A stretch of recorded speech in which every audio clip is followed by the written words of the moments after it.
মধ্যপ্রাচ্যে ইরান ও ইসরায়েলের মধ্যকার সামরিক উত্তেজনা চরম আকার ধারণ করেছে।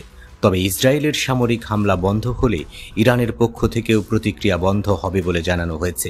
এই পরিস্থিতিতে যুক্তরাষ্ট্র এবং বিভিন্ন আন্তর্জাতিক শক্তি কূটনৈতিক উপায়ে উত্তেজনা হ্রাসের চেষ্টা চালিয়ে যাচ্ছে। রবিবার ইসরায়েলের উপর ইরানি ক্ষেপণাস্ত্র হামলায় অন্তত 14 জন নিহত হন, যাদের মধ্যে 3 জন শিশু রয়েছে। আহত হয়েছেন 2 শতাধিক মানুষ।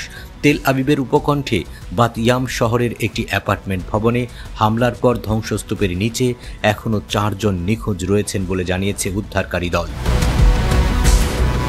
ইসরায়েলি সামরিক সূত্র জানিয়েছে, ইরান যেভাবে একসাথে বড় আকারের ক্ষেপণাস্ত্র ছুটছে তাতে উন্নত আকাশ প্রতিরক্ষা ব্যবস্থা দিয়েও সব হামলা প্রতিহত করা সম্ভব হচ্ছে না। এর আগে ইসরায়েল ইরানের বেশ কিছু সামরিক স্থাপনায় হামলা চালায়, যেখানে ইরানের প্রতিরক্ষা মন্ত্রণালয়ের অবকাঠামো এবং ক্ষেপণাস্ত্র নিয়ন্ত্রণ ব্যবস্থা ক্ষতিগ্রস্ত হয়। এই হামলার প্রতিক্রিয়ায় ইরান পাল্টা আক্রমণ চালিয়েছে বলে ধারণা করা হচ্ছে।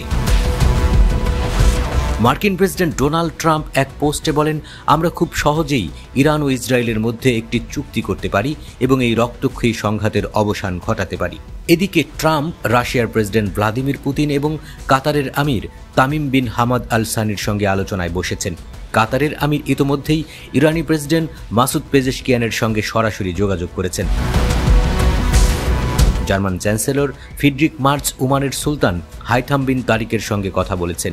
ওমানে যুক্তরাষ্ট্র ও ইরানের মধ্যে সম্ভাব্য বৈঠক আয়োজনের প্রস্তুতি চলছিল।